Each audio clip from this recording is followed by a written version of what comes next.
Ekipa Pečata bila je u zapadnoj Hercegovini, kako mnogi kažu, najhrvatskim dijelu Bosne i Hercegovine. Pitali smo kako živi ovaj dio države gdje su Hrvati gotovo 100% većina, da li su jače veze sa Sarajevom ili Zagrebom i čemu duguju zavidan standard ravan Evropskoj uniji. U opštinama Čitluk, Posušje, Široki Brijeg, Ljubuški i Grude više od 95% stanovništva čine Hrvati. I to će vam indirektno, ali jasno staviti do znanja.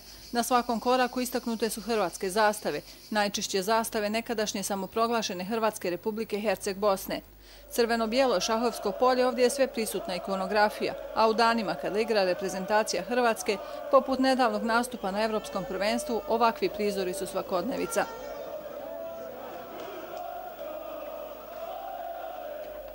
Zapadna Hercegovina živi život tihog bojkota i bunta, kroz koji Hrvati ovog područja jasno daju do znanja da moraju biti, kako kažu, shvaćeni i prihvaćeni, prije svega od zvaničnog Sarajeva i bošnjačke političke elite, mada ni među strankama sa hrvatskim predznakom ovdje ne cvjetaju ruže.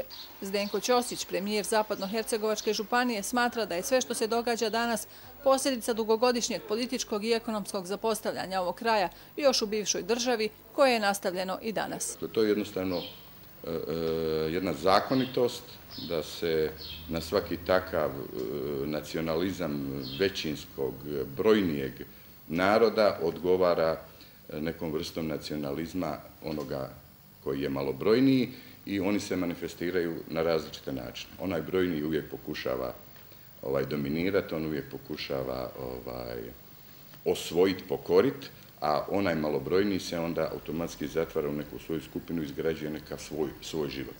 A Hrvati su na ovom području izgradili mnogo. Zapadna Hercegovina je zemlja kontrasta, područje siromašnog krša koji stanovništvu nikada nije mnogo pružao. Danas je regija zavidnog prirodnog razvoja u kojoj neke opštine bilježe standard ravan prosjeku Evropske unije. Ovdje je i Međugorje, jedno od najposjećenijih hodočasničkih mjesta u katoličkom svijetu, gdje godišnje dođe i do 1 milion turista koji ostavljaju ogromne sume. Široki Brijeg je centar i sjedište Zapadno-Hercegovačke županije. Do 90. godina ovo je bila jedna od najnerazvijenijih opština u Bosni i Hercegovini, sada je među prvih 10 po stepenu razvoja. Stanovništvo Širokog Brijega u 99% čine Hrvati. Gotovo da nema porodice u ovom kraju iz koje u posljednjih 5 decenija makar jedan član nije otišao na rad u inostranstvo, a kući su se vratili s kapitalom i radnim navikama. Zato Široki danas ima dvostruko više zaposlenih nego prije rata. Ljudi su zaradili kapital i postigli su jedan standard življenja. Evo, po procjenama nedavno su pravili nekakvu analizu, neko je pravio da mi ovdje imamo na razinu standarda življenja na razini Evropske unije, kažu. To je zahvaljujući sve osobnom doprinosu ljudi koji su se žrtvovali da bi stekli danas nekakve dobre kuće, pristojne aute i tako dalje. Ali ovaj dio što bi trebali institucije, to kasnije. I onda naravno i taj poduzetnički duh ljudi, očito da su i ta iskustva vani prenijeli i ovdje kad je se ukazala mogućnost da ljudi mogu se slobodno baviti biznisom. I to je se dokazalo u praksi i danas mi imamo oko 6100 uposlenih u odnosu na prijeratno 3500, to je znači skoro duplo više. Načelnik opštine Miro Kraljević je iz HDZ-a BiH i nada se svom 4. mandatu na toj funkciji. Smatra da jednonacionalna sredina ne znači i prednost. A trebalo bi biti na neki način olakšavajuća u ovakvim vremenima, okolnostima u kojima danas je cijela Bosna i Hercegovina. Nažalost, nama stvaraju pojedinci iz reda hrvatskog naroda problema, ne stvaraju nama politički partneri iz drugih naroda. Ti odmetnuti Hrvati uglavnom su oni iz stranaka koje participiraju u federalnoj vlasti. Problem što se prema hrvatskom narodu pokušava odnositi na jedan takav način da je tu taj narod kao ures, dakle ne subjekt, ne ustavno priznata kategorija kao suveren narod, nego nekakav ures kojem će onaj brojniji tek toliko će mu služiti da ga pokaže međunarodnoj zajednici, da pokaže njihove navodne predstavnike.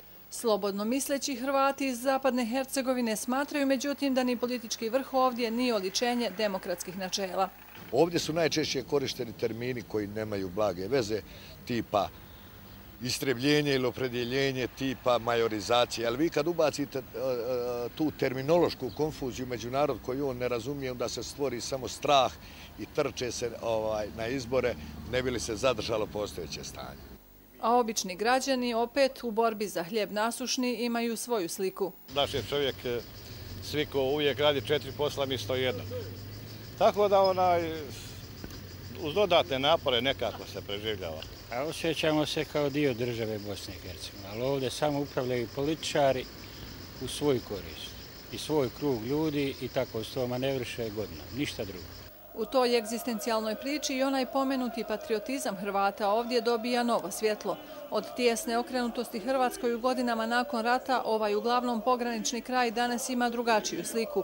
Vrijeme Franje Tuđmana i Gojka Šuška, kojima su u zapadnoj Hercegovini podigli spomenike, je prošlo. Političari su ovdje stanovništvo odgojili tako. Prava u oba dvije države, obveze ni prema jednoj. I to je jedan koji puku jedno stanje koje je zadovoljavajuće.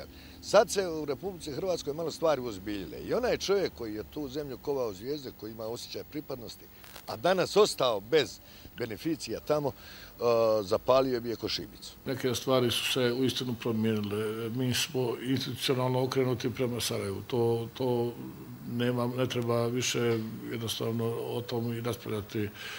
Hrvatska nema previše tih uopće u smislu donacija. To se kroz institucije, ako se nešto odradi u smislu pomoći nekih projekata od strateškog interesa za hrvatski narod, o tom se može govoriti, a ostalo je, mi smo svjesni da živimo u instituciji koja se zove Bosna i Hercegovina. Evo, emocijama ja ne bih govorio, to znamo svi kako to funkcionira na terenu. Šta će biti u budućnosti, vidjet ćemo. Onog trenutka kad Hrvatska postane punopravna članica Europske unije, onda ćemo mi morati postati svjesni da je ovo jedan narod podijeljen francuskom cestom granicom, gdje imate Schengen na crvenom grbu, na Bijači i gdje tamo živi čovjek iz druge države, a mi ćemo morati ovdje kako nam bude. U zapadnoj Hercegovini dugo je kolala anegdota da se muškoj djeci u kolijevku po rođenju stavlja mapa Zagreba. Čini se da je sada više onih koji nose mapu, ako ne Sarajeva, onda bar geografski i politički bližeg Mostara ili još preciznije njegovog zapadnog dijela.